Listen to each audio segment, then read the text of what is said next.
When we look at the possibilities of this being weaponized, do you have any examples like you gave earlier about the advertising in a dream?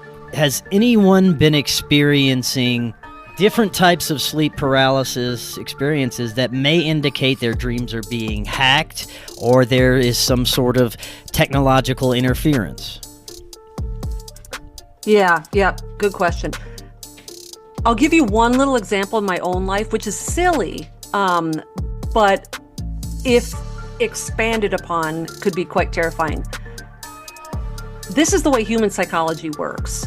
And this is why marketing and advertising and social media works. This is why if a celebrity wears an outfit, every woman runs out the next day and buys it. You know, this is the way human psychology works. We tend to follow trends, and the trends are set for us, right? And so what ends up happening is, I'll give you just like one example. There's an actor out there that nobody's heard of. Nobody cares. Nobody's seen any of his movies. No one's interested. All of a sudden, that guy is all over social media and it goes viral.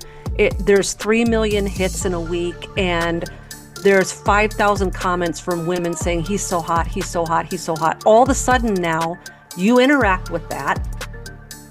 And so because you interacted with that one post, now your social media is getting flooded with posts from this actor. And so you're continuing to go down that rabbit hole, and now you've seen one of his movies, and now you think he's cute all of a sudden. And now all of a sudden, that one post has completely introduced something new into your life, and you're now potentially obsessed with it. And you otherwise never would have heard of it, never would have cared. So now we have control over that, because if we don't want that sort of thing happening to us, we can just stay off social media. We can stop doom scrolling. We can control that to a certain degree. Now, I decided a long time ago, I'm going to use social media.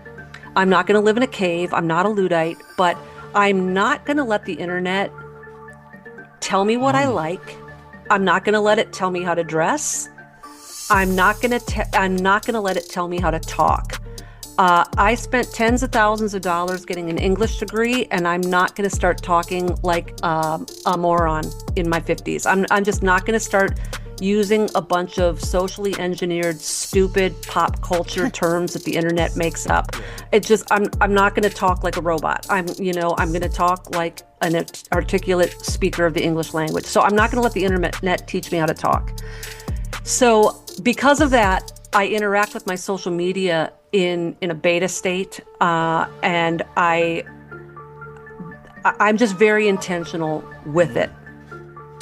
So what happened to me about 2 or 3 years ago is I had a dream, and in the dream, a musician from the 80s showed up in my dream.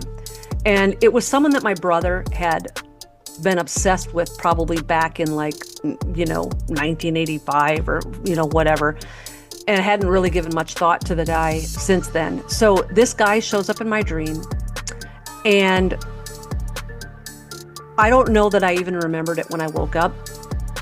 Later that day, I'm on Instagram, and my feed is flooded with videos of concert footage of that guy. And then I remembered the dream, and I'm like, well, that's interesting.